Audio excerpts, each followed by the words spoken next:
Okay, so we're getting ready to YouTube live stream. Let me check. This video is going to make a bunch of noise, so I got to wait for a second and hit pause.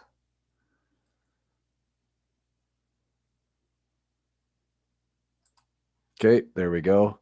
Now I can come back to where our Zoom meeting was. Oops, right there. All right.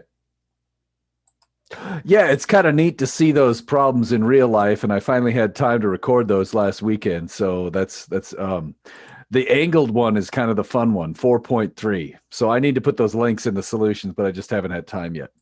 All right. So let me start with a screen share and get me up there. All right. Whoa. This is looking heavy right here.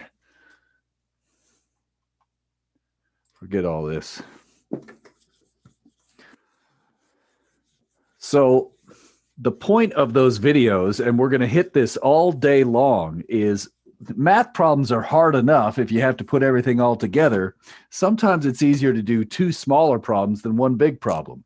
So you probably know the delta x equation is 1/2 a sub x t squared plus v initial x times time. Obviously, we could switch things around, change subscripts, but whatever, that basic idea. And then you know this other equation, delta y is equal to 1/2 a sub y t squared plus v initial y times time. Now, in these equations, the whole point of making you watch those cheesy little videos was for you to get the idea that, wait a minute, the numbers that I plug into the x equations do not affect the math for the y equation, and vice versa. So we say the x motion and y motion are independent of each other, right? So think about this. Gravity, for example, in this case where we just saw there's a ball that drops and a ball that's launched horizontally with some initial speed v. And what we saw is they both hit the ground at the same time, regardless of the value of the velocity in the x direction. So we see that the value I put in for v initial x has nothing to do with this equation. And we're going to use that all the time. And it's nice to know that actually works in the real world. That's what those videos were all about. Okay. Obviously, there's velocity equations as well, the v final y equations. And so those work. And the idea now is this. We did problems like this before where we had a cop and a speeder in chapter 2. Well, we saw that the cop equations didn't necessarily relate to the speeder equations directly. They did share the same time, and so we could use the cop's equations, solve for time, plug it into the speeder's equation, and get stuff. The same idea will apply here. You could think of this like cop and the speeder, or just x and y. And don't forget, these are vectors, right? There's a hidden I hat on this equation and a hidden j hat on this equation. We could even go further and do delta z is equal to 1/2 a sub z t squared plus v initial zt. So you could do an I hat term, a j hat term, and a k hat term, or x, y, and z. And so, yeah, that looks a little sloppy there. There we go. All right. So there's our x, y, and z equations. Great. All right. So let's go.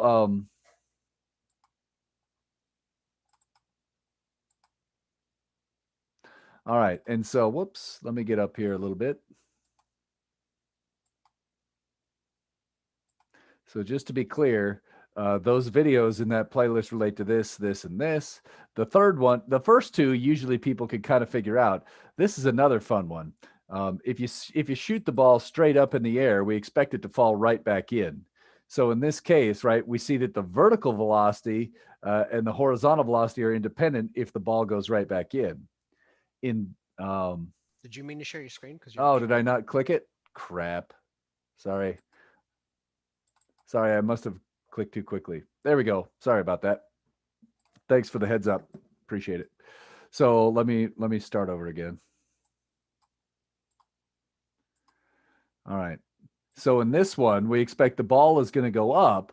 It's got an X component right here. It's got a Y component right here. And we see that this one will go up and land right back in there. In this case, the ball will land behind because this cart is being accelerated by a mass. And so we expect that the ball doesn't have that acceleration. It should fall behind. Now, where people get freaked out is this third one. In this case, when you launch this one, you might not expect this, but the ball actually goes right back in. And now you might be saying, well, wait a minute. How does that work? Doesn't the cart have an AX and the ball is only, well, it turns out, look at this. If you draw the gravitational acceleration here, we know that gravity points straight down, right? But you could actually split that into a component that goes this way, perpendicular to the plane, and a component that goes parallel to the plane.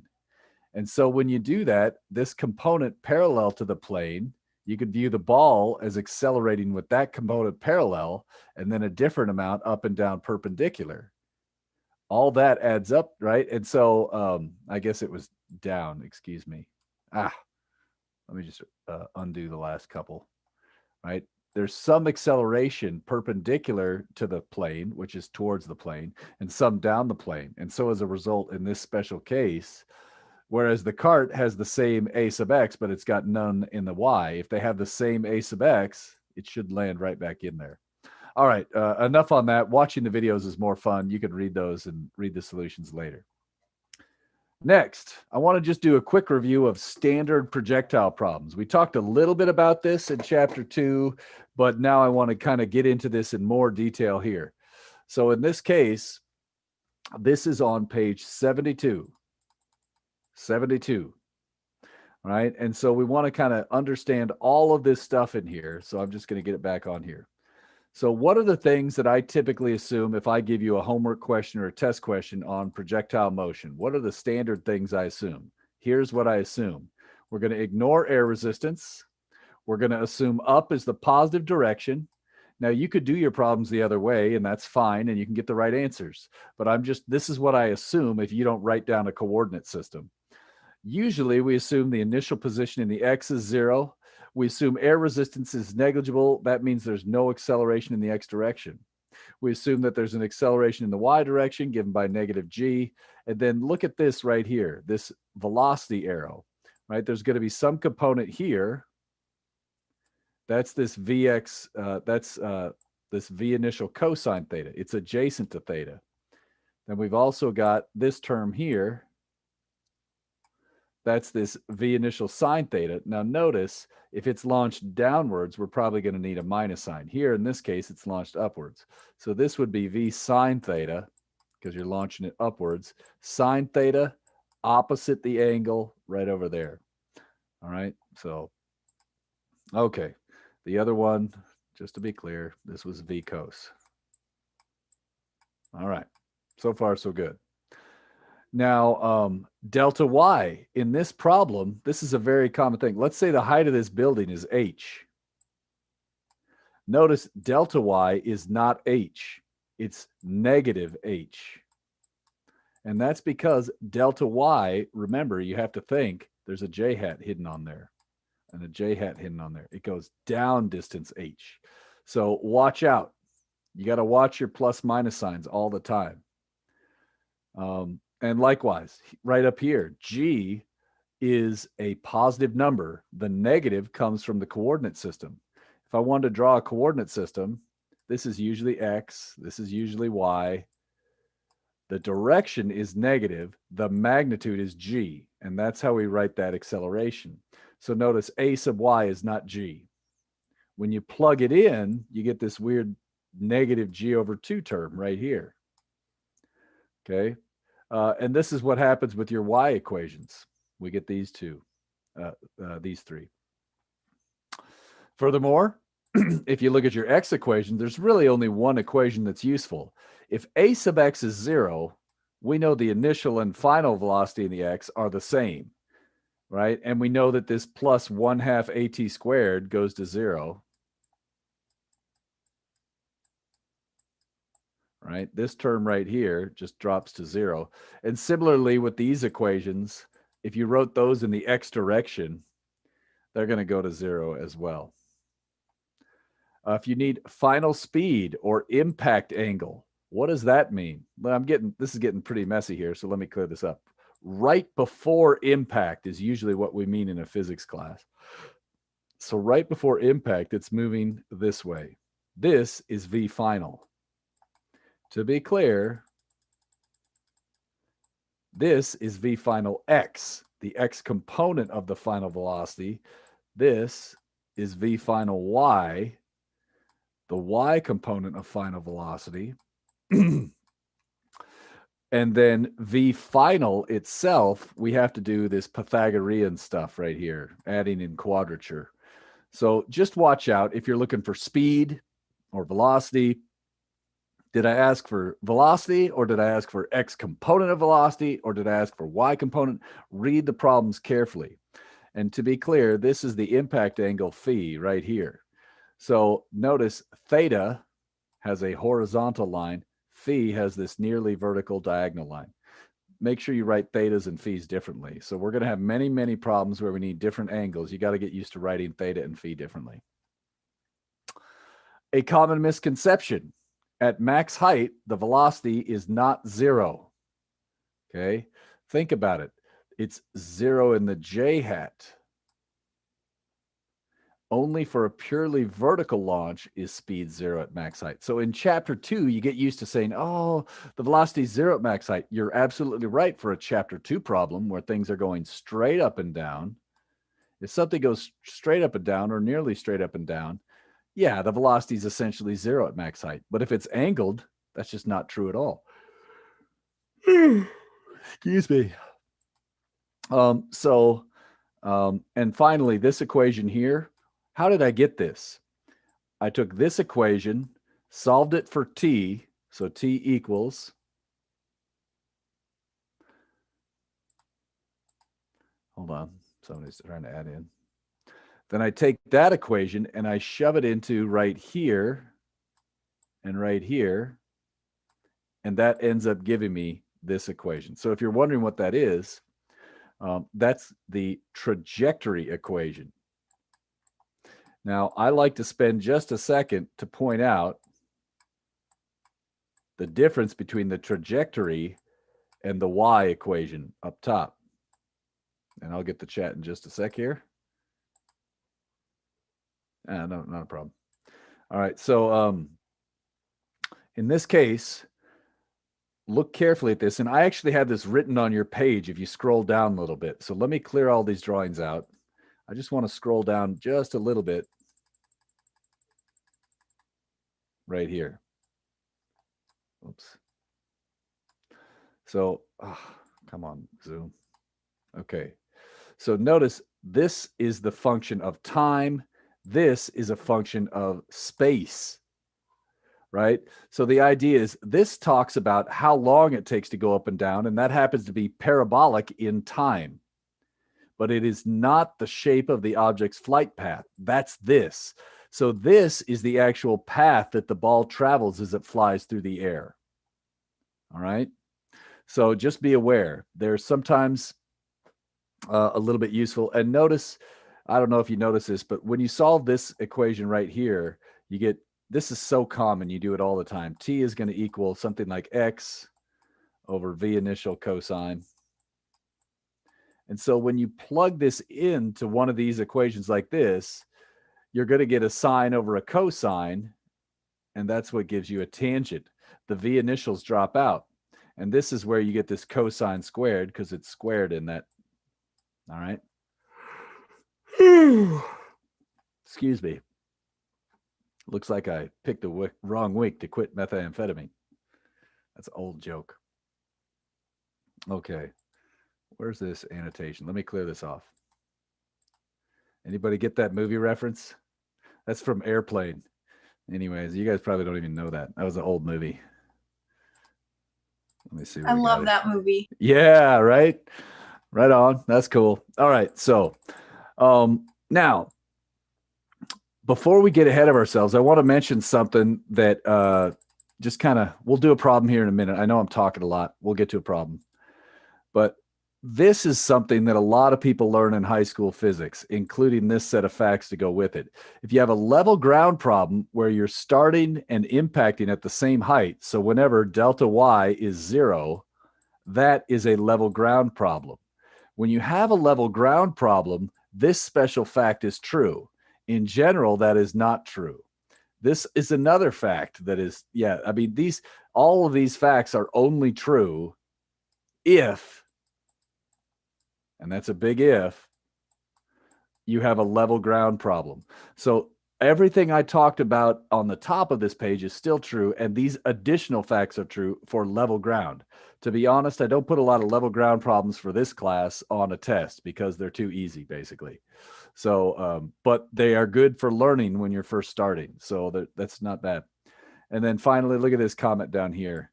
Watch out. Sometimes I use Y final, sometimes I use delta Y's, and you just got to kind of be aware that remember, there's an AY here, and that turns into this negative G. So just be aware that I kind of use these all over the place, and I don't mean to. It's just they all look the same to me. All right. Let's pause. Any questions on that right now? It's kind of a review. Okay. All right. All right. Let's keep going. So let's go ahead and get to, let's take a look at a problem. So let's go down. The problems on page 73 are really good, but they're all level ground. So I'm going to kind of skip ahead to the next level. So these are good problems to look at. All right. If you're having trouble, definitely start there. I'm going to start with 4.14. All right. So let's figure out 4.14. All right. So I'm going to draw this on my whiteboard. You could draw it on your whiteboard or whatever you've got, a piece of paper or anything. Tablet. And then we'll share screen in a minute.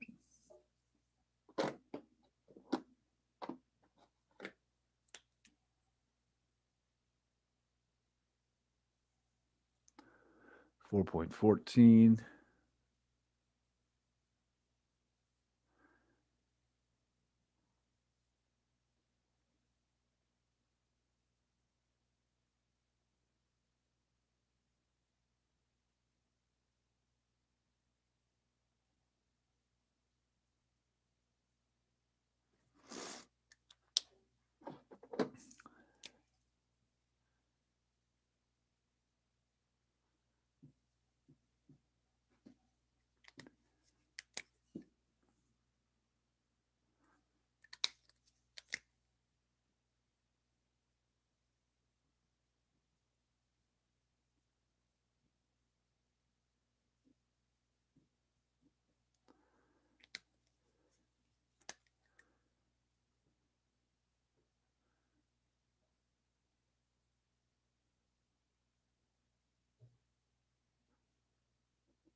Okay.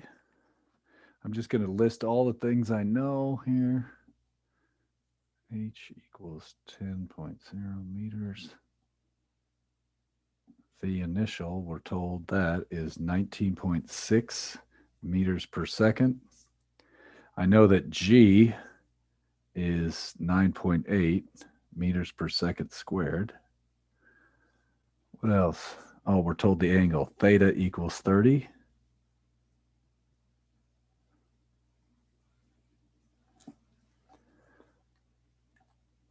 And what are we supposed to find? Part A.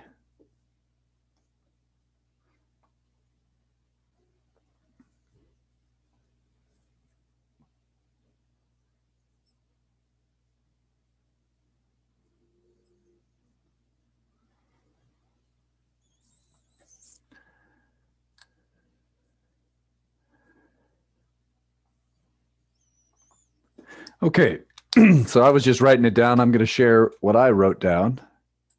I'm just trying to get things on the paper so I have an idea here. So this is what I thought to write down. I drew a little sketch, and even if it's not perfect, I'll just kind of give you a second to digest here. So I know there's an angle theta here, and what I did is I labeled this with letters, and then I put down what each letter means here, just because it's a little bit neater for me anyways. So H is the height of the building. V initial, that's theta. So this is going to be V initial cosine. This is going to be V initial sine. And then maybe what I'll do is I'll even label this angle in here as phi, just so I see there's two different angles. Notice there's, again, we've got V final here, V final X, and V final Y. So it's very similar to what we were just looking at. We know part A says determine the range. What does that mean? What do you think? Delta X? Yeah, I'm trying to find delta X. So this is a fancy way of saying, so think of the range as how far it travels horizontally before it impacts the ground. Next, what do I need for this impact velocity in polar form? What do I need? You need V final X and V final Y. True. And in polar form, I'm going to write V final and theta, which, like you said, I need V final X and V final Y to get V final and theta. Or sorry, I just said theta. I meant phi. I'm a bad person. Okay. Good job. Let me pause. So that's kind of our big picture.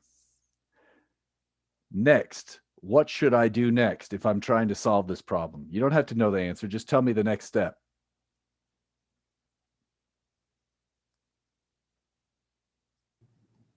Deconstruct the V initial, find out what the VY and or V initial Y, V initial X is. Okay, and how would you do that? What's the first thing you would do next to kind of go that way? What do I need to write down? The equations. Yeah, some equations and some lists of knowns and stuff, right? So let's do that. So for example, you might, and maybe you were going to go somewhere else with this, but like I need a delta X, a V initial X, a V final X, an A sub X, and time.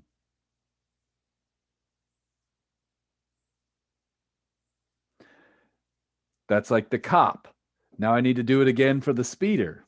Delta Y, V initial Y, V final Y, A sub Y, and then I actually don't need to rewrite the time variable because they share the same time.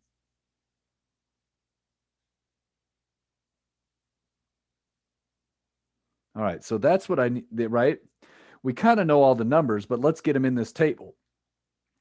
So typically, again, remember, unless otherwise specified, why don't we just assume this is X and this is Y, and I'm accelerating this way with magnitude G, meaning there's no air resistance.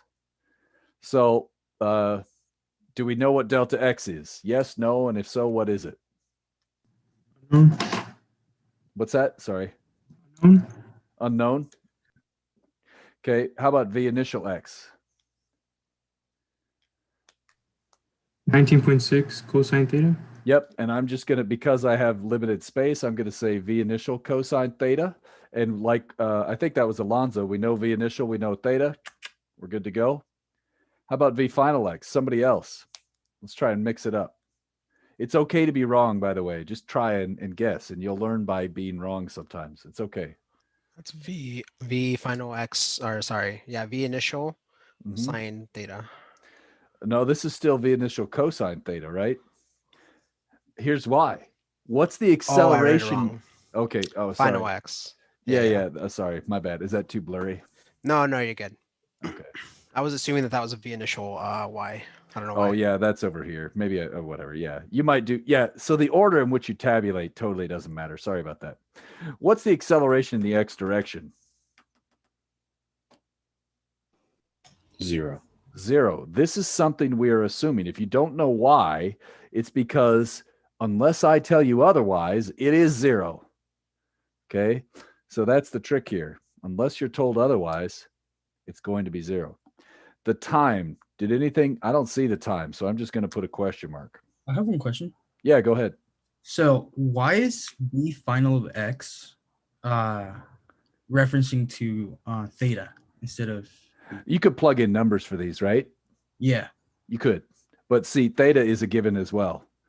So all I'm doing is I'm just being efficient with my space. No, yeah, but isn't B final X I see why you're saying, why isn't this V final cosine phi? Yes. It is V final cosine phi. However, do we know V final? Mm. Now, it also happens to be V initial. I'll show you that right now. Take a look. Give me just a second.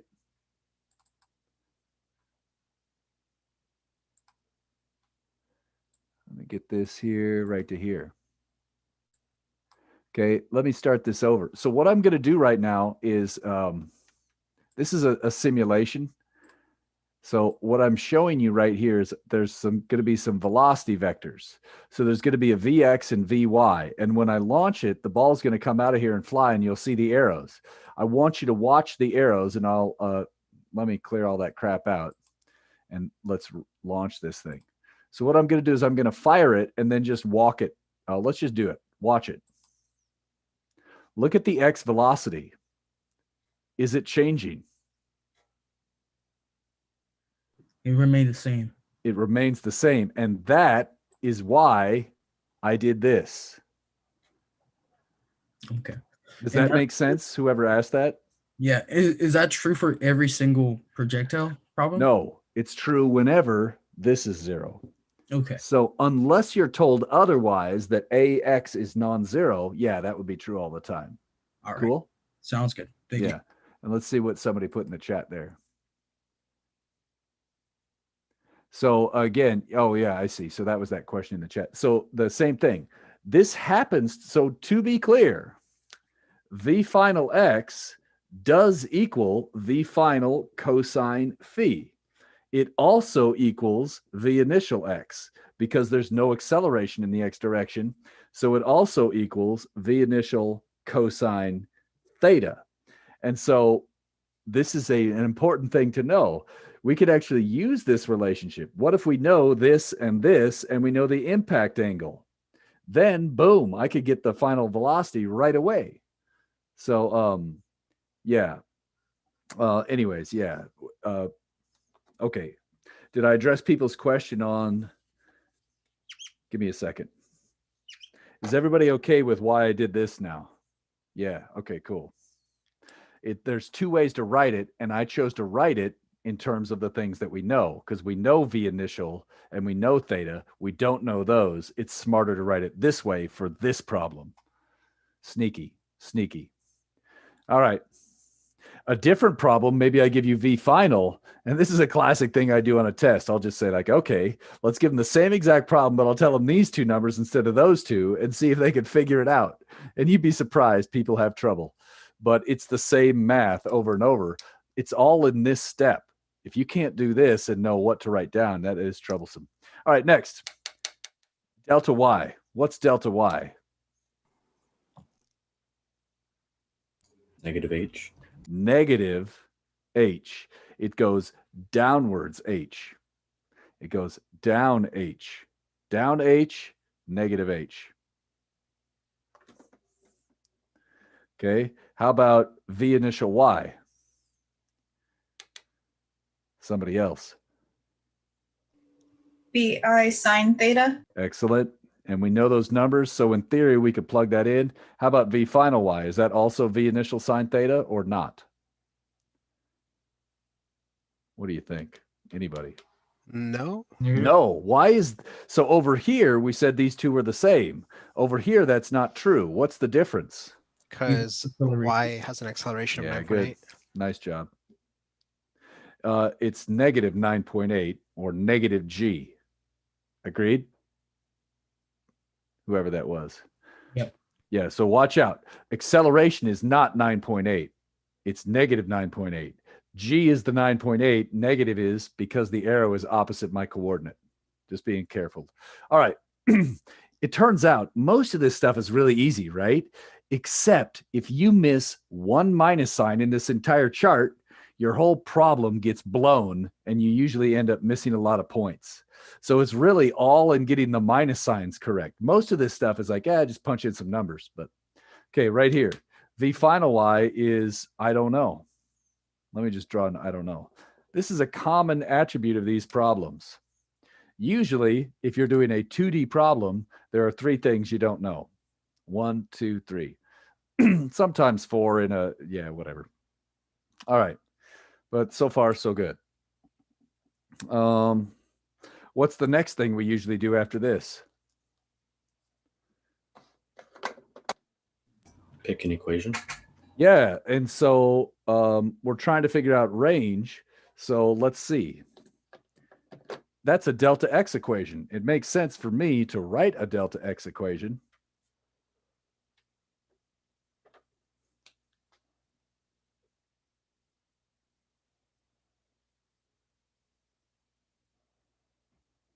Now notice I could write the, but why? Right? There's no point because ax is equal to 0, so I don't even write it. Similarly, you might be saying, well, wait a minute. What if I use this equation? I hope you agree. We've already used this fact, right? If a sub x is 0, that's what allowed us to say these two things were equal. Aha. And similarly, the v final x squared equation,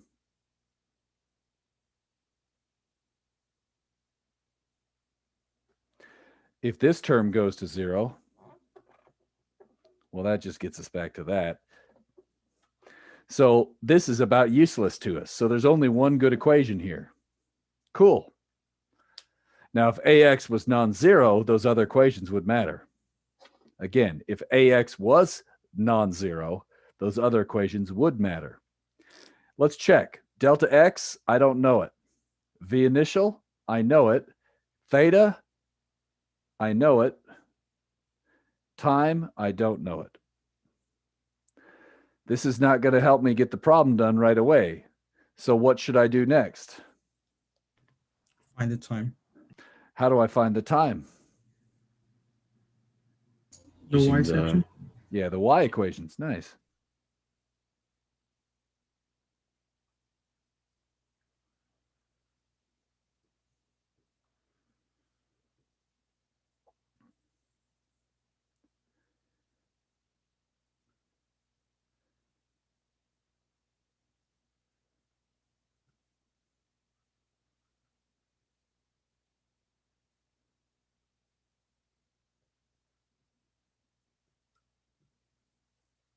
Okay. So there's some equations here. What do you think? Which equation is going to help me get time the fastest? Let's start looking here. Do we know delta y? Yes. That's a given. How about v initial y? I think we know that, right? Yes. Time is unknown. A sub y? Yeah. That's an assumption. And then time. Could we solve this first equation for time?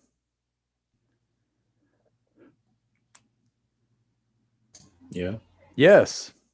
You just punch in some numbers and do a quadratic formula. That's a piece of cake, especially in an online class where you could just shove it into Wolfram Alpha, say solve for t, and you're done. Done. Now, obviously, you should learn how to do the algebra yourself because maybe in a year or two, we won't be online anymore. Oh, my gosh.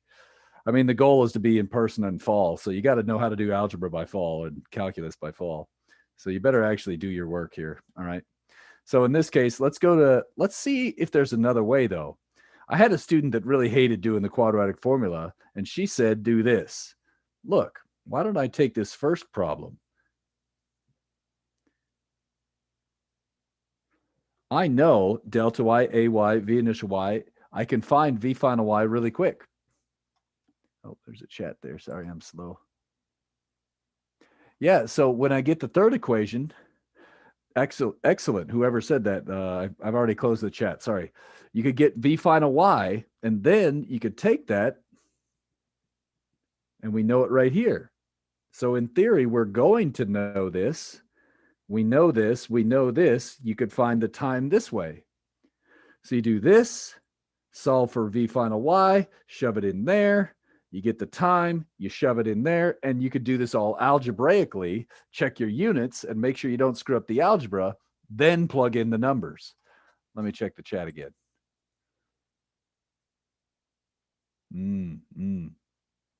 Got it.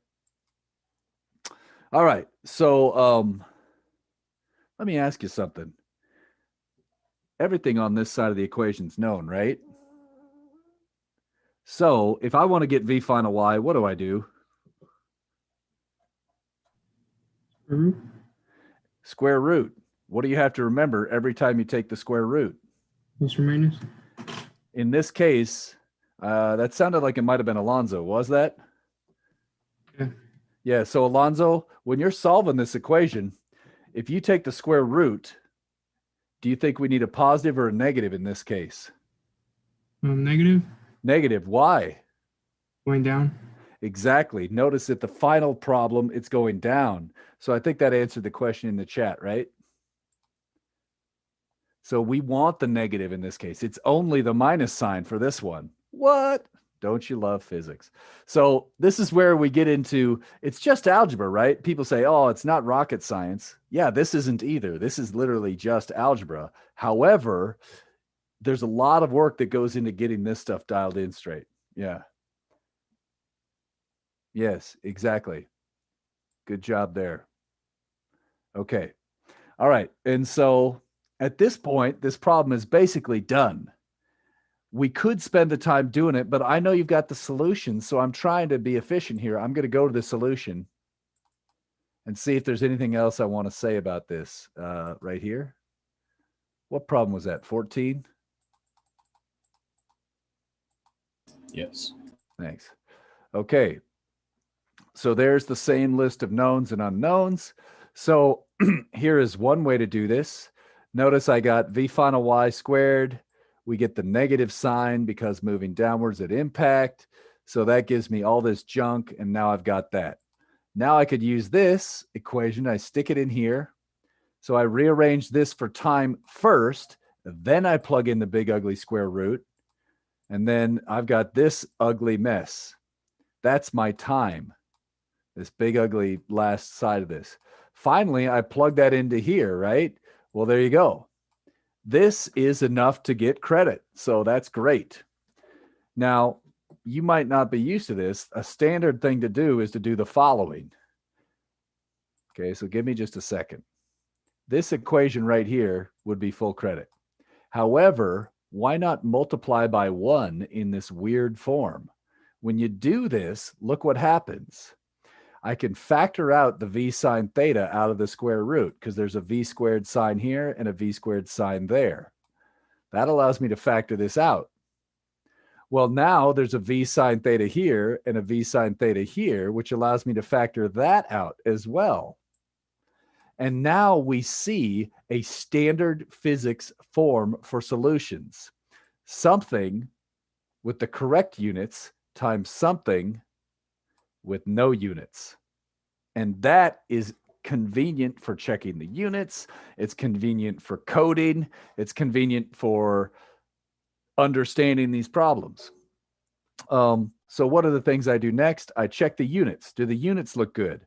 Well, that's meters squared per second squared divided by meters per second squared, right? That's what G is. No units, no units, no units. If I look at all this, you could check it out. If it has to match 1, it has no units. So no units, no units. So then these are my units. I'll multiply by second squared over meters. Second squared drop, meters drop, second squareds drop up top. I get meters. That's a unit for X. And even cooler is, check this out. As the value H goes to 0, let me clear all my drawings. Think about it. If H goes to 0, that ugly term drops and we get back the range equation. So if you use a trig identity, this gives you exactly the same thing as the range equation. So, whoa, that's crazy, right? What are we doing at the end? We're thinking about it. So we're saying, oh, what should happen if H was 0? That's like dropping it from right here. Shouldn't I get back the level ground result? So there is a useful trick, is you use a simpler result to check a more complicated result. We're going to use that trick all the time in coding, right? You take the simplest possible code and see if you can make that work before you try and do a difficult code. Same idea here. Check a very difficult problem by comparing it to an easy one when you set h to 0. All right, let me pause here. So far, so good? Let me get the gallery view. Any questions? And remember, you've got the solutions as well, right? So you don't have to follow along with me. If you prefer the solutions, if that keeps it more organized, right? You could do that too, and then just pop in and out. Okay. Let's go back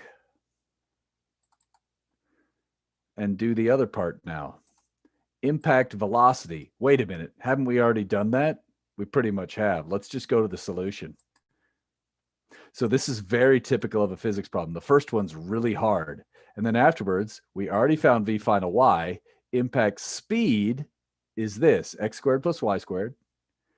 I know my equations. I just plug them in. Look at this cool result. Isn't that cool? It's the same as a horizontal launch with the same speed.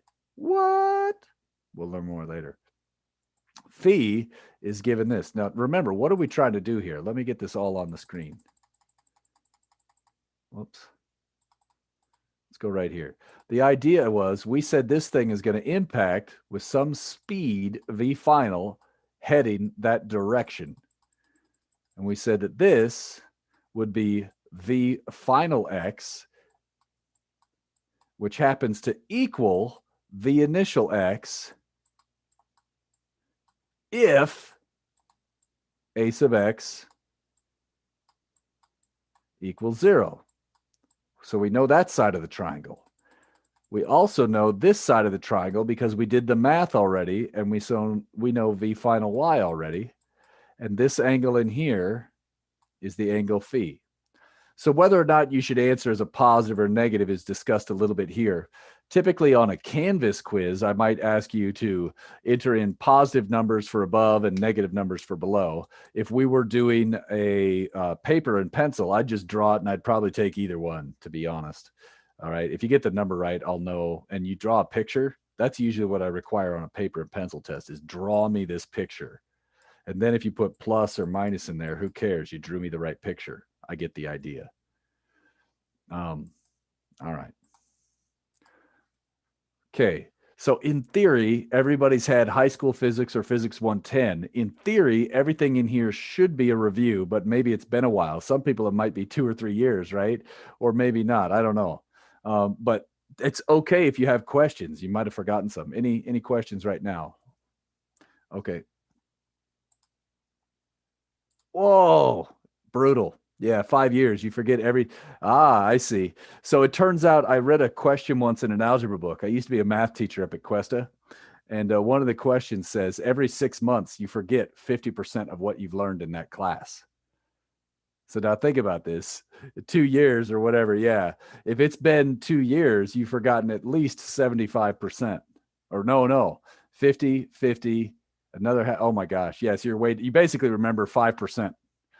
Something like that. Yeah. Well, there you go. 5 years. That's what you get. All right. Let's get back into it and stay focused here. So actually, let's see. Let me show you another question here. All right. Next, I'm going to point out question 4.15 and 4.16 are not on your required list. But these are really good concept questions to read. Man, I think you'd be crazy not to look at these, but you don't have to write anything. You don't have to do anything. Just kind of look at them and think and talk with a friend and then check the answers. Don't spend all day on these. So you could do these to see if you have a rough idea about this stuff. So definitely do these 2 problems here, but don't waste any time writing anything down. Just think and then check the answers. Educational research has shown if you commit to thinking about an answer and then read the correct answer, you remember the correct answer more strongly than if you just read the solutions. So it's the act of taking a guess, then checking your work that helps the learning stick. Just reading the solutions doesn't do the job. You got to try, then read the solutions. All right. So do that. All right. Let's keep going. All right. Let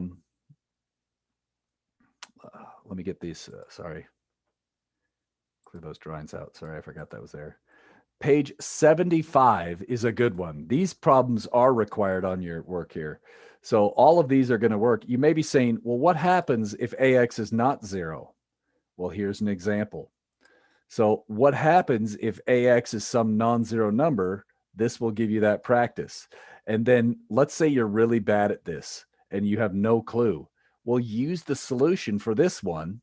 And then the very next one, it's another one. And then try to not use the solution for that one. So if you suck at these non-standard problems, follow the solution along closely, then read this. All right. All right. Now, oh, this is a good one too. This is a pretty clever one. And then this one right here gets people.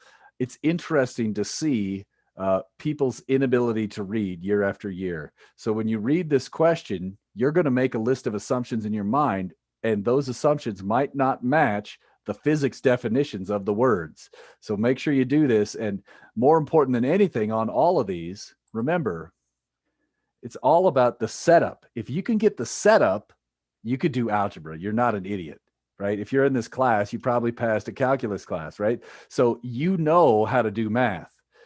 What you don't know is how to do word problems and set up physics problems. And so that's what I'm trying to spend my time on rather than boring algebra. All right. It's not that you don't need to practice that algebra. You've got to be fast at algebra, but I promise you that will be easier for you to learn on your own than this. Okay. All right. Back to this. Okay. Give me a second. All right. This is a fun one.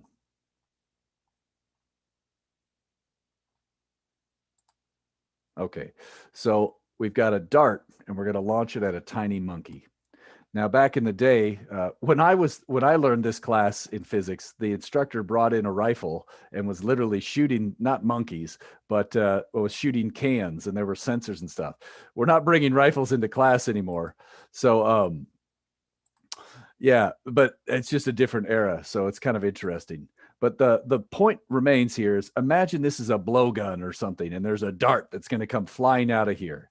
The idea is the second the dart leaves the gun, the monkey is going to let go. So, and notice right here, the dart is leaving and the monkey has just let go right there. And so the monkey is going to drop straight down, basically in free fall. Air resistance is negligible. So let me just write air resistance negligible here. So we're not going to worry about that. That means this is a standard projectile problem. So now my question is this. Guess the direction one should aim to hit the monkey. Do you want to aim at it, above it, or below it? Think to yourself for a minute. Normally in class, we would talk to your neighbor, but you could send a chat message or just take a guess yourself. Think.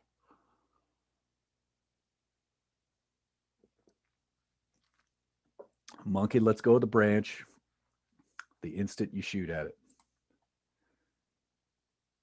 Okay.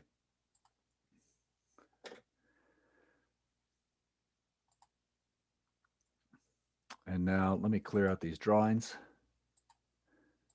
All right. What do you think, class? Go ahead, throw it in the chat or hit unmute. What do you think? I see some chat there.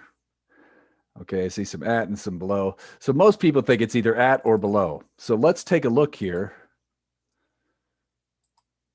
The old monkey.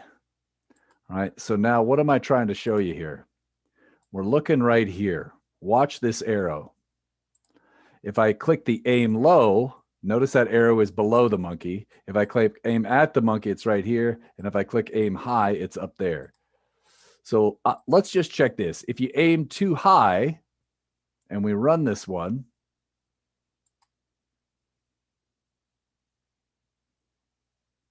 notice the monkey has fallen far down there. So we see, if I could, the monkey ends up right here and the ball ends up there.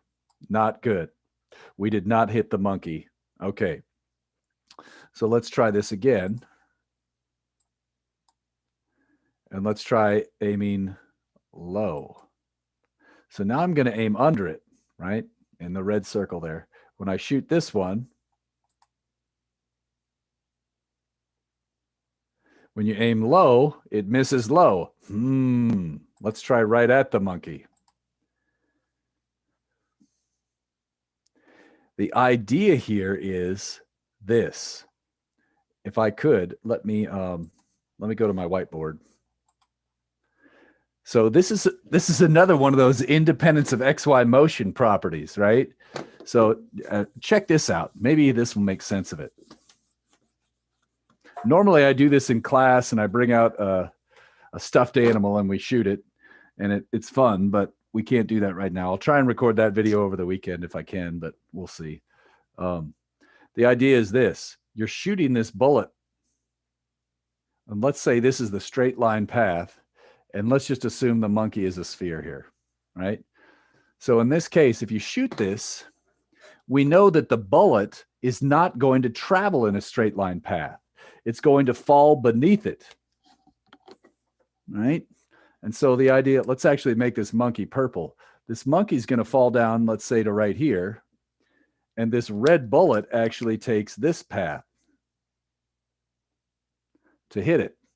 And this motion right here, I think you could agree, is something like delta y is equal to 1/2 gt squared with a minus sign. I'm running out of room. Okay. So notice the monkey will experience a delta y associated with negative 1/2 gt squared. Well, what's the equation for the projectile or the bullet, right?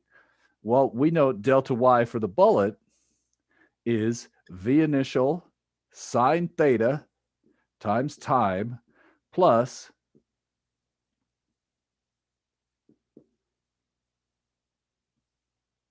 oops, how about I just say it this way?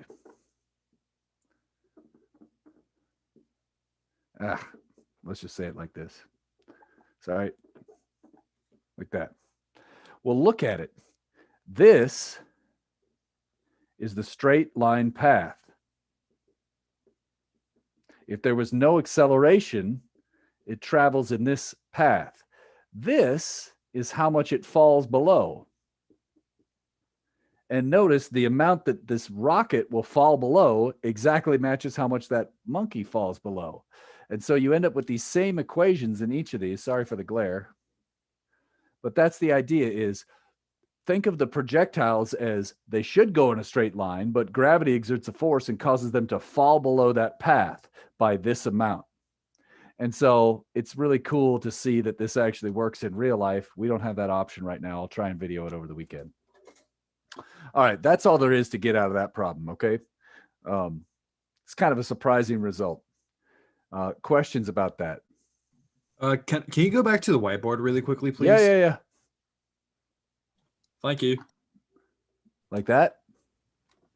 Just needed to get the last part. Understood. I'll stay out the way. If we wanted to hit the monkey, but if he didn't drop, would we aim higher? Would it be plus? Yeah, half? so if the monkey held on to the branch, clearly we'd have to aim higher, because then if you aim straight at it, you'll always be low. Even if this is very, very fast, it's still going to fall below it. Now, here's the thing. If you use a gun and the speed of the bullets are 300 meters per second or more, then it's like the amount that it falls over a reasonable distance is small. So obviously, if you're shooting, say, 1,000 feet away, that would be very challenging. You would have to aim up a little bit to account for the pull of gravity on a bullet even. But if something's only, a few feet away, the time that gravity will pull it down, even if you shoot for the monkey, you might still hit it if you shoot directly at it. All right. Alonzo, is that good on that? Yeah. Basically, if you're shooting with a bullet, well, you could, it still falls, but the amount it falls is maybe negligible. So then you could shoot straight at it. Otherwise, you got to shoot above. All right. Was that Mark? Did you get this down, Mark? I think he got it. Okay. And so, all right, so all this stuff in theory is a review as well, but it's just kind of fun. This is probably a good time to take a break, but let me see if we're at the right spot first. Just a second. Okay, we talked about this one. That's really cool. Let's get back to here. Yeah. So now in the next problem, we're going to do something significantly harder. So let's take a break before that one. So I see the time is 5:32. Let's come back at let's come back at never. Or how about just 5:42? Okay, so everybody be back here on time, 5:42. All right, we're going to pick up there next.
We still got a couple minutes, but if you're there and have questions, I'm available.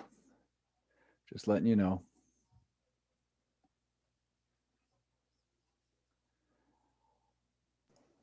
So they say that rockets are all based off of like the horizontal velocity. Is that true? Like that's how they get all the. Well, I could say this. Give me just a sec. Sure. Sorry, it's a little off topic.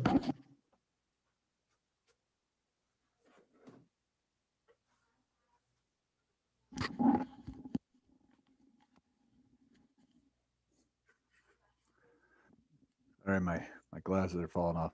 All right, so imagine we've got the Earth here spinning like this. Now, if I put this on end, I think you might be able to see this. I got to be careful. This globe might fall, but look at this.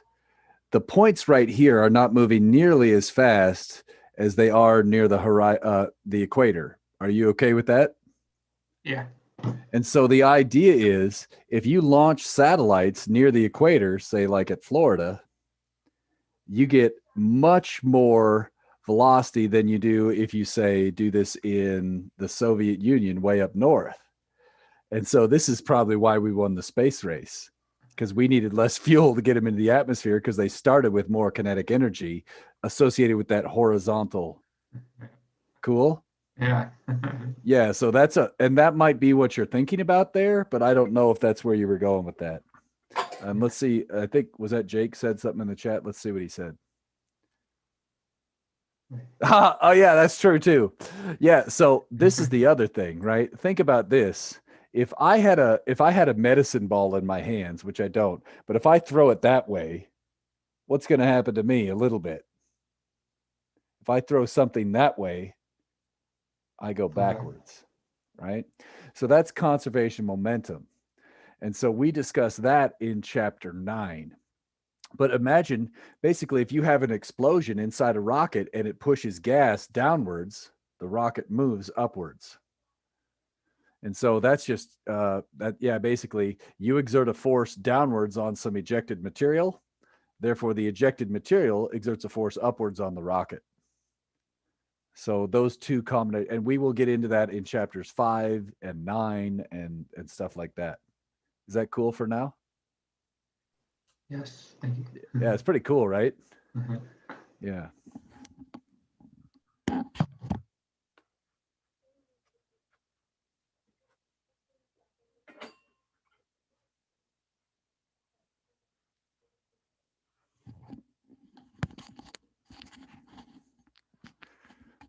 Other questions?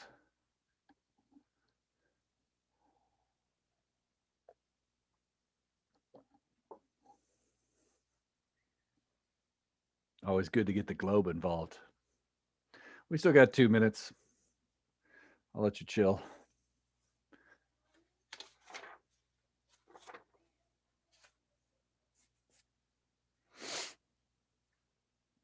Let me get that door shut so I don't have to hear my kids.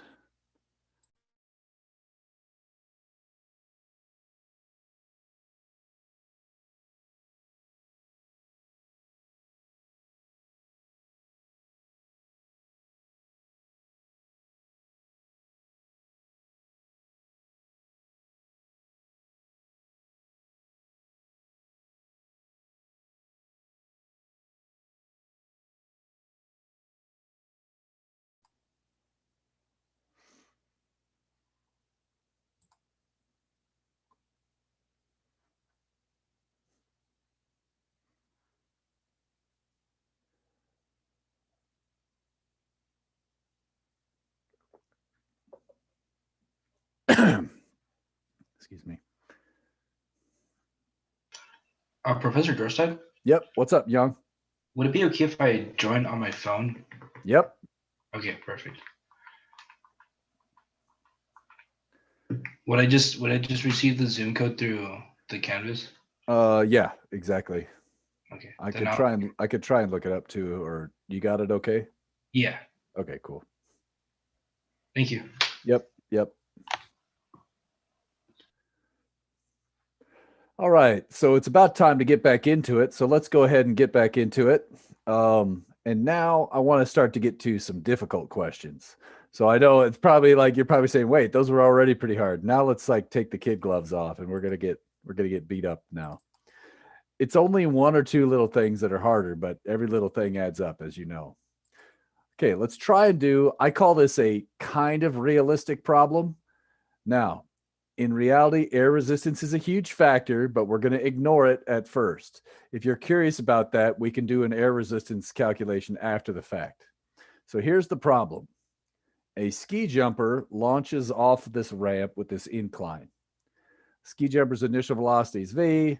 It travels distance L down slope.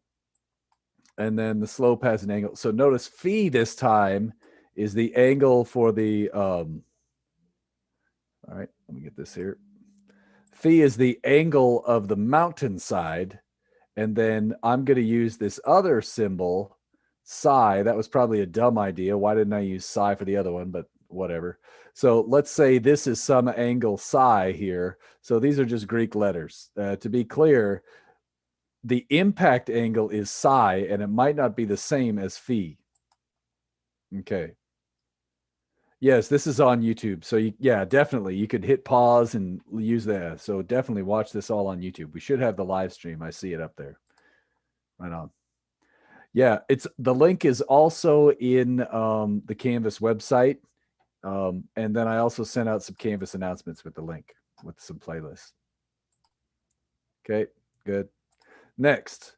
Okay, here's the thing that I find interesting. People like big jumps. So how do we make big jumps? That's the question we want to answer, right?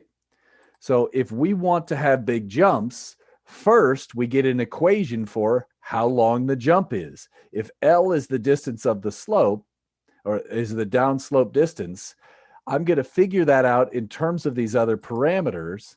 Then I maximize it. And as I want to make sure both results make sense in the case that I already know when you have a level ground problem. So we're going to look at this in those situations. All right, so let's start easy. It says show this. That says assume L is unknown. What are the other givens I have in this problem? I think V initial equals V, right? We know the angle theta is given. We know the angle of the mountainside phi is also given. And L is what we're looking for. And G, we usually know G. This is still a standard projectile problem, right? So, cool. I want you all to figure out that table of stuff. You know how I always write that table, like delta X equals, delta Y equals.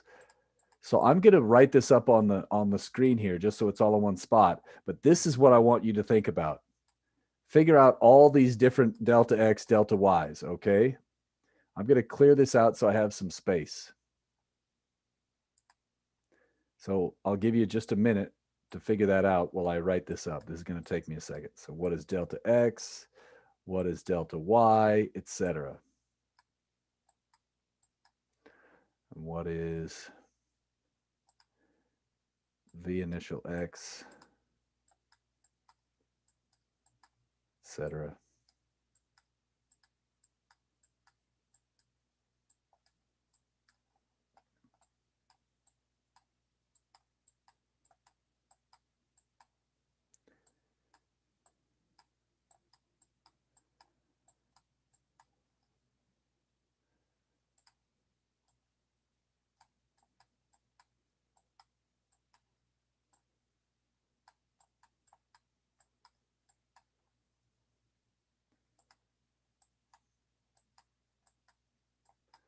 Okay. So again, the more you interact in class, the easier life will be for you later when you have to take a test. It's okay to make mistakes. So please be brave and give it a shot, right? If you screw up, I'll tell you, but I'll try to let you down gently. It's okay to screw up. Let's give it a shot. So somebody new, somebody maybe that hasn't spoken up yet today, what do you think? You could pick whichever one you want. I don't care. Just tell me one of these things. You could either do it in the chat or unmute. Give me something. One of these colored parameters.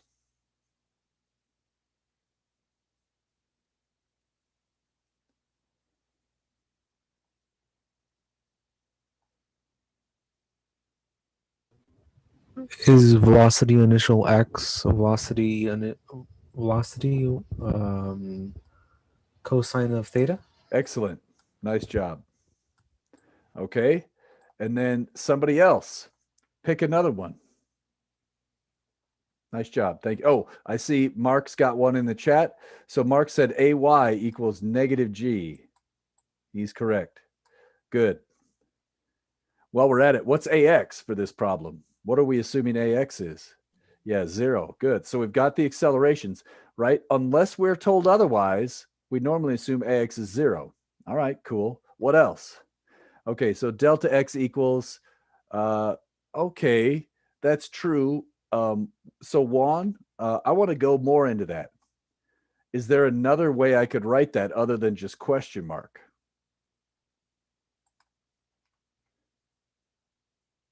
In terms of the parameters that we see on the screen, like L, V, theta, phi.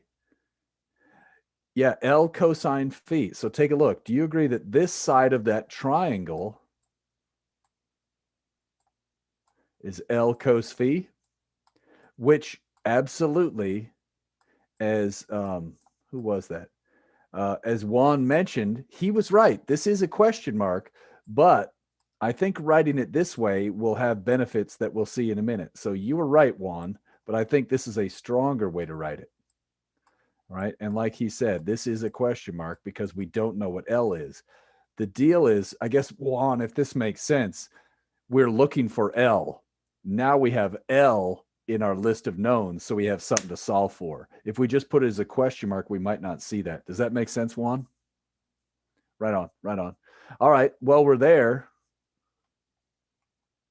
Give me something else.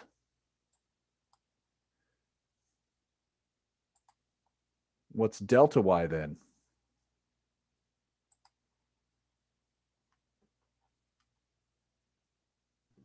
L sine phi. Nope, but very close. It's negative, right? Negative. Why is it negative? Because the Goes initial height is down. higher. Yeah, it's going down L sine phi. So the size of it is L sine phi. If you miss one minus sign, it's like all your work gets blown. So that's why I'm spending time on that. All right. So you had the right idea. Always think, is delta y plus or minus in your problem? Same with these velocities. Yeah, I know. I sneak it in all the time. Okay. So do we know V initial y? I think that one's not too bad. The rest of them, I think, are pretty straightforwards. This one is V initial sine theta. And notice how important it is to write thetas and phis correctly so you don't get confused, right? It's really important. There's a difference between a phi and a theta. V final x is, well, that's still V cos theta. I can do that. Initial equals final if AX is 0. Time is unknown, and I think this is unknown, right? Down here. So that's my list of knowns and unknowns. Any questions about that? Okay. The next step would be right. Oh, go ahead. I see a chat here. Let's see. That's a psi. Psi is the impact angle. So if I could, if you're drawing cactus a lot, you just draw this and kind of draw that. That's a psi. Looks like a saguaro cactus, if you know what that is. But yeah. Okay. Okay. That's the letter psi. P-S-I. Yeah. Tried. Yeah. So anything like that. Okay. Okay. Anyways, so that's what this symbol is right here. You could have used alpha, you could have used beta, but whatever. We tend to use a lot of Greek letters. All right. So far, so good. Next, let's go look at what the solutions say. So I'm going to look at the solutions for this problem. What was this? 4.23. So let's go see if there's anything interesting in the solution. At this point, it's all algebra. You should probably work it out, but oops. You can see I spend a lot of time on these solutions, so I want you to read them and learn from them, all right? All right, so here's kind of what we just did.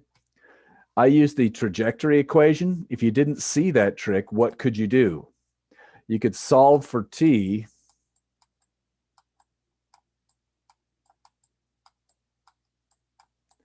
in the, let's say, the delta y equation. Oh, whoops, sorry, delta x equation.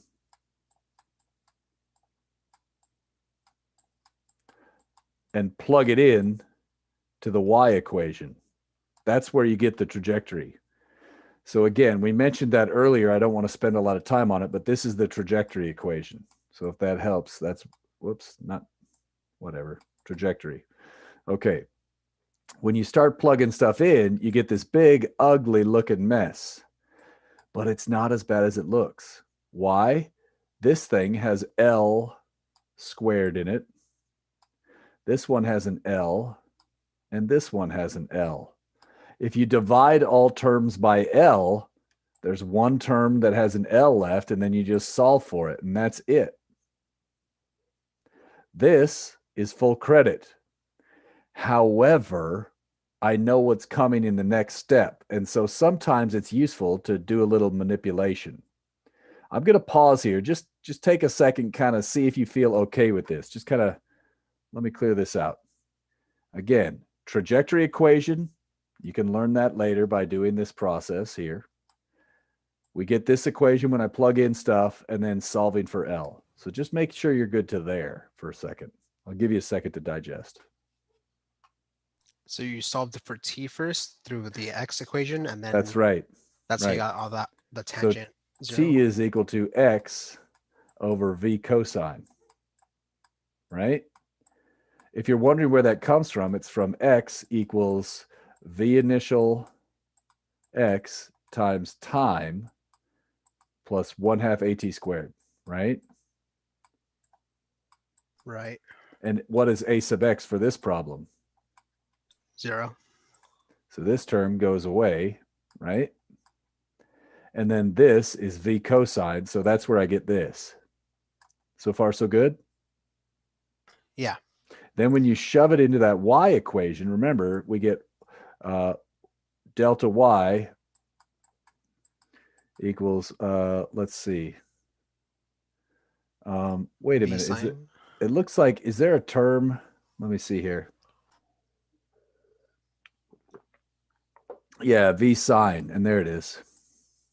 V sine theta times time, which is x over v cos, right? See it? Yeah, I see it now. And then similarly, this one kind of gets there too. But so when you plug this in, you get a sine over cosine. The v's drop. I'm just going to leave this one as at squared for right now because he saw it. The idea is the v drops, you get sine over cosine. That's how you get this tangent. Cool. Thank you. Yep. All right. And then basically, just if you didn't get to here, make a note to redo this later and make sure you get to there. Okay. Now here's where it gets interesting. Check this out. Notice this is squared here. I deliberately made this uglier by taking one of these away and bringing it inside. See that?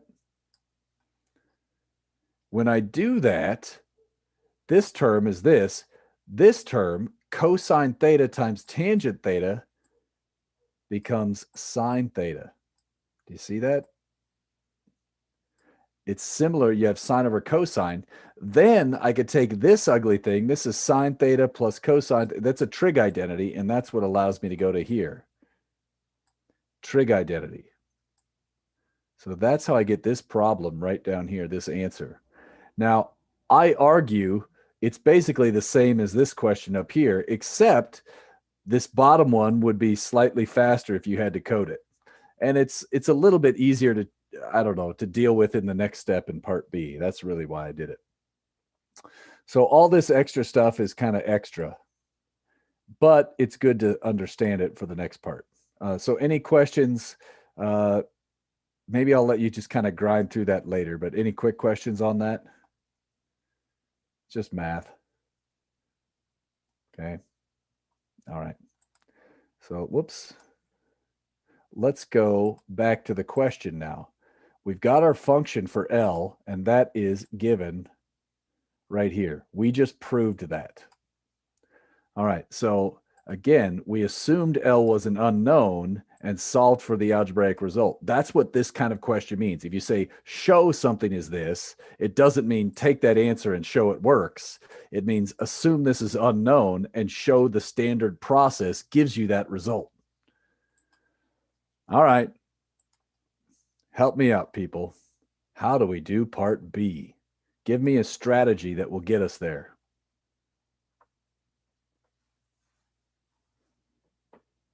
And it's okay to take a shot and be totally wrong. It doesn't offend me, and you learn.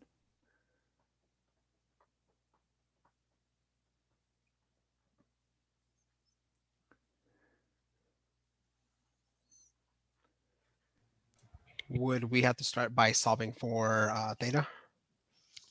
Okay, kinda. We got to do a step first. Let me see. There's something in the chat. Let's see.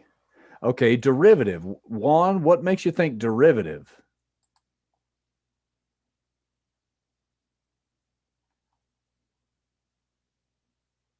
You're right.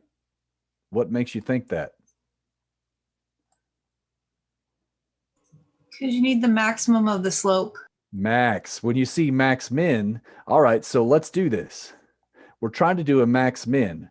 Okay, so what do I need to take the derivative of? What thing am I trying to maximize? L. L.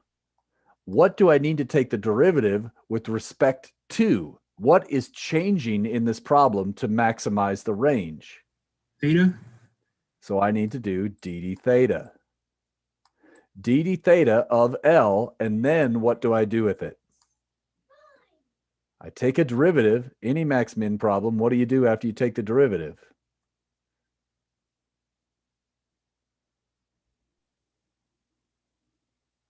Zero. Set it equal to 0. Then what do? That's when you solve for theta, right? You plug in the theta values that you get. And then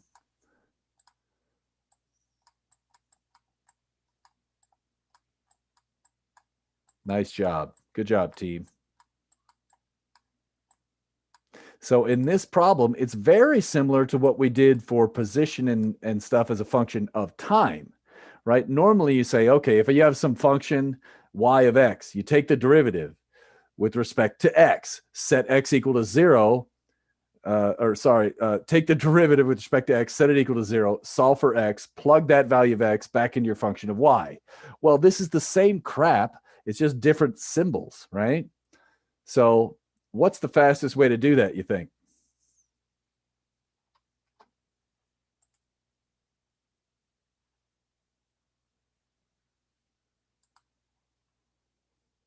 Any guesses? Website. I like that thinking. Take a look. Isn't this that function?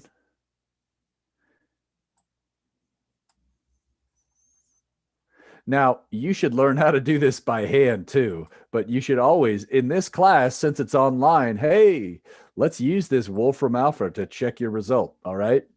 Now, you don't get to use this on a professional engineering exam, right? So at some point, you have to actually understand math, but this might help you, right? And so notice you could just write the words theta and it gets the symbols right. And notice if you want to take a different, if you want to differentiate with respect to theta, that's the key words, WRT. All right, so that said, let's go take a look at the solutions and see what happens when we do that. Whoa, that's the wrong solutions. Take the derivative, set it equal to 0. Look at this clever trick here.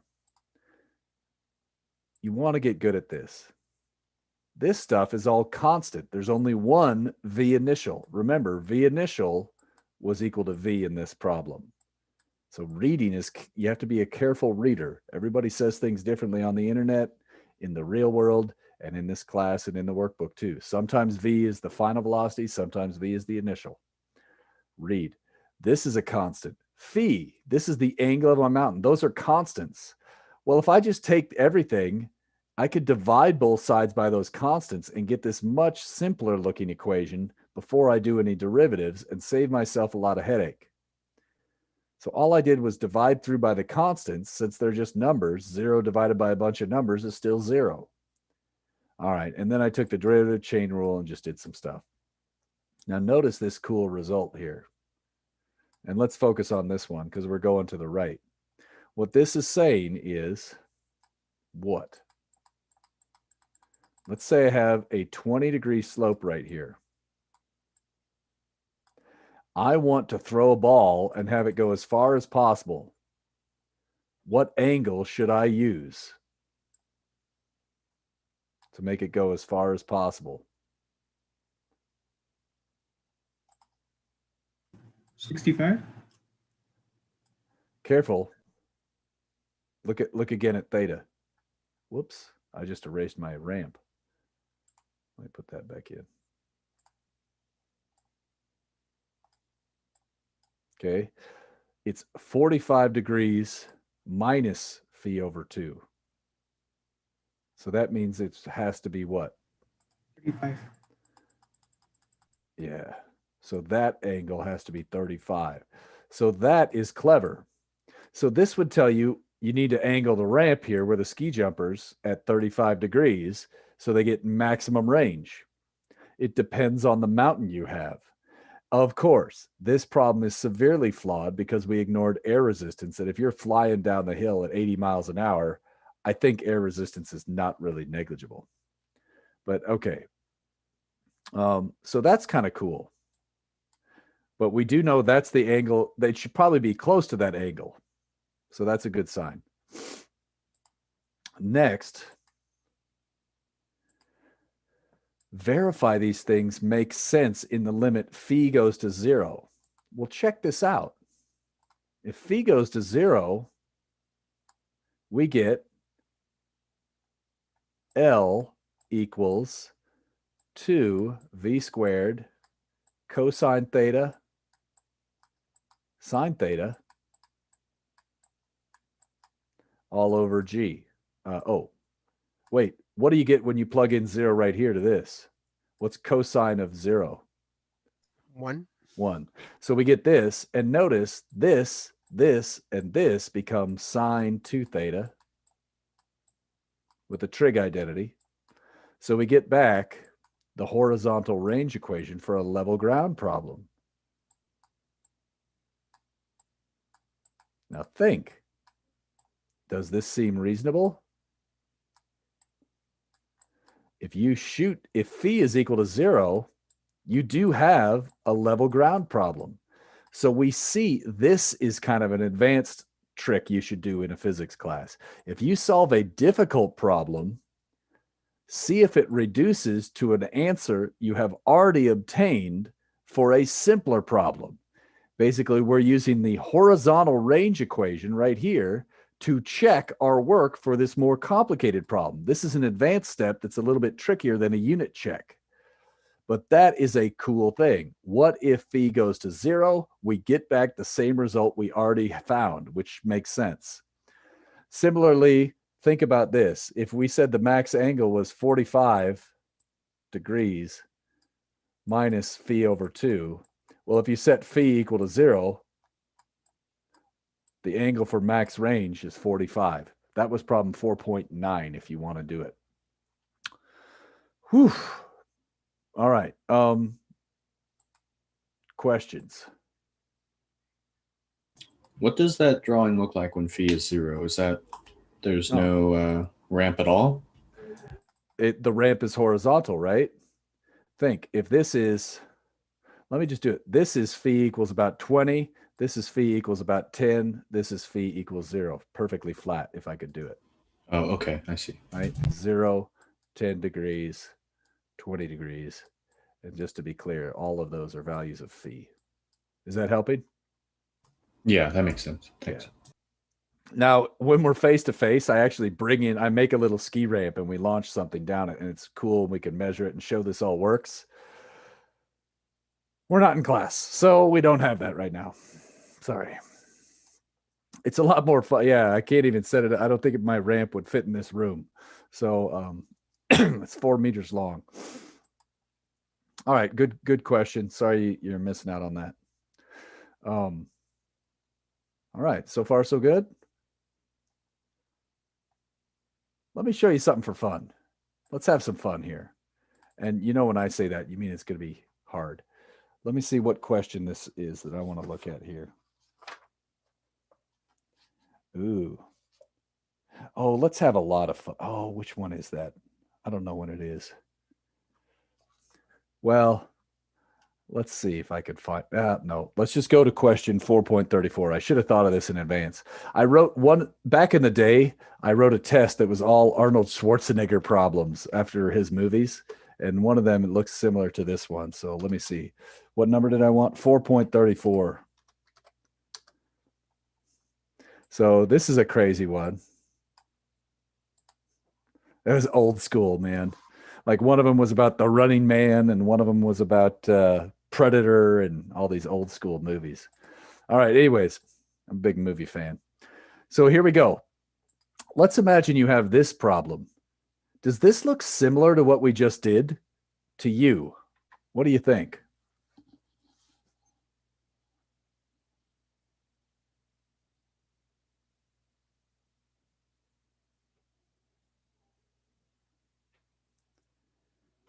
You could think about what the list of knowns and unknowns might be.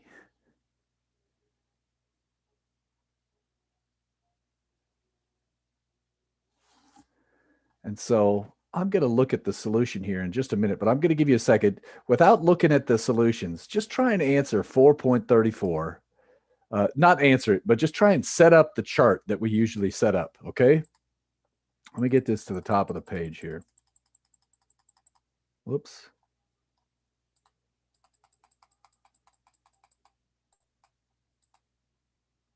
Where is that? There we go. Sorry about that. So I'll give you just a minute to take a look at that one.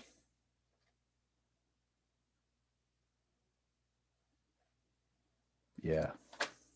And this one is part of your required problems anyway, so why not?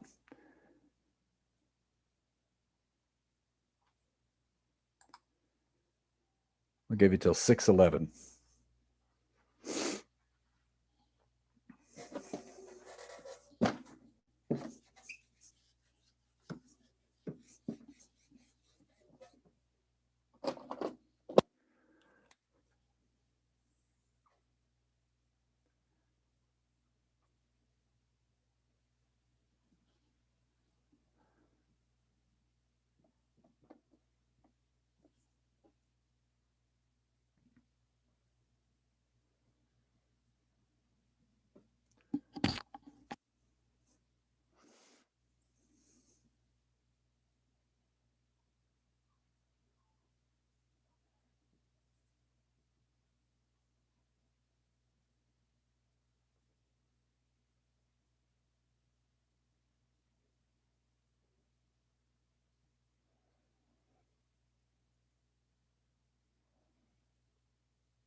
Okay.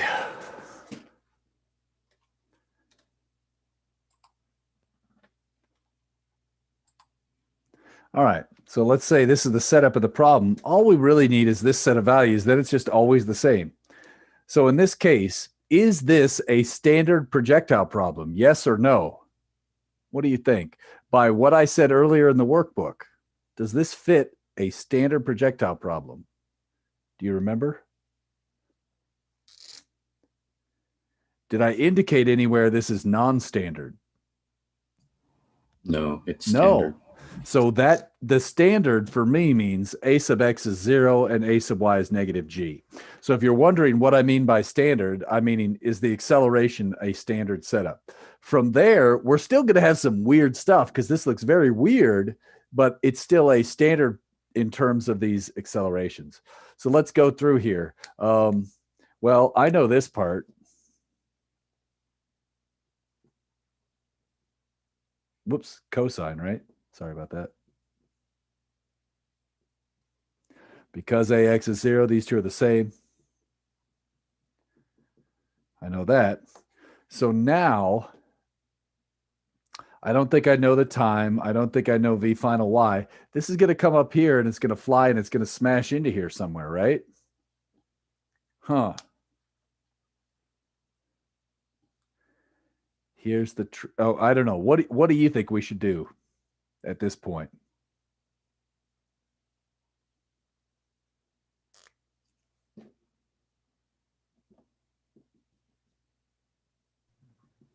Could we take the derivative of the equation? You could. Not a good idea. Turns out that might send you down a dark path. Good thought, though. Other ideas?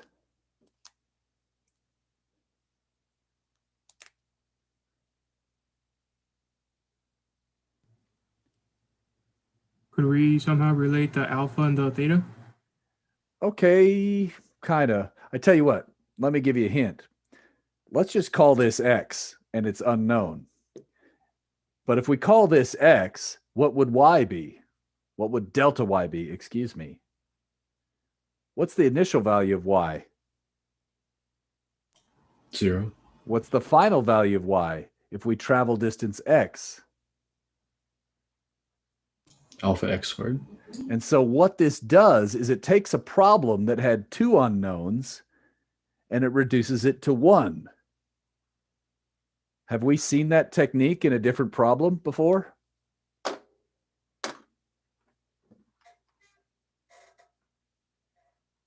The one we just did. The ski slope problem. Remember that problem? We had delta x and delta y, and what we did was we took the delta x equation and changed it to L cosine phi, right? And we took the delta y and changed it to negative L sine phi. Now, this at first seems stupid. You might be like, well, who cares? Think about this carefully, though. Right now, it looks like I have 1, 2, 3 unknowns. If I don't do that step, I actually have 1, 2, 3, 4 unknowns, and I will never solve the problem. And so this is called a constraint equation. Similarly, when you talked about the ball hitting the ski slope, the fact that the x and y points are constrained to be on that slope, it does what's called removing a degree of freedom. So basically it says, even though it looks like both of these things are unknown, if we know one of them, we could figure out the other one. So the trick is with these constraint problems, what we want to do is make sure we include our constraint equation somewhere in our list of knowns and unknowns. That's a heavy dose of whoa. So let me give you a second to see if there's any questions about that. Again, if you launch an object and it's constrained to impact a certain type of surface, there's an equation of some kind for the constraint. The last one, it was L cos phi and L sine phi. Here, it's this weird equation. Use that in your list of knowns or you'll never get anywhere. What do you think? All right. Okay. So we've got 30 minutes left. What I'd like to do right now is show you a different version. Let me take a look at one thing really quick and just show you everything. I want to go back and look at a different problem. How about I'm looking at page 77, 4.24 and 4.25. So let's take a look at those.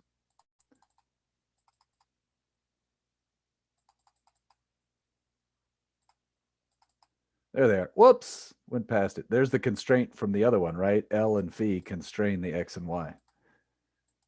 All right, so look at this one. Okay, so this is kind of looking at things in three-dimensional motion, right? So the idea here is this is like the x vector.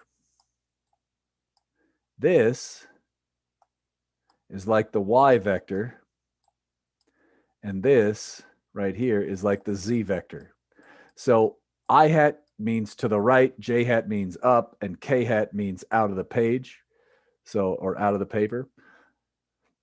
So in this case, notice we have three different equations. And the idea is you could do math on the I hat part separately from the j hat part, both of those separate from the k hat part. This is what those little videos were at the beginning of class. Independence of x, y, z motion. So you could do math on these just like before. So my thought was, why don't we see how things are a little bit different now? 4.25 is similar to the group activity from last week. So I thought this would be a good one for you guys to look at right now. I also thought I might as well just throw you in some random breakout rooms right now, and I'll make them big. So you're not, so there's like 6 or 7 in there. And my thought is I want you to work on this problem and talk, and I'll circulate, but it's not for a grade. Okay, you don't have to turn anything in. So I want you to work on problem 4.25 and actually go through it. And most students are like, wait a minute, they discover something in this problem. All right, so let's do this problem. Let me, yeah, so that's what we want to do next. Let me just make some breakout rooms, and I'll just make them big here. Let's just make 3 breakout rooms so they're big. And let's not worry about who's in there. And if you don't like who's in your room, that's fine. Just deal with it. But yeah, you could just work solo and I'll come in and out of the room. So I'm going to create those rooms and I'm going to open them. So I'm also going to stop the live stream right now just because it's boring to watch me live stream through breakout rooms. So go ahead and go into those breakout rooms, work on this problem. If you want to work solo, great. If you want to work with your partners, great. Nothing to turn in, but you have somebody to talk to other than listening to me.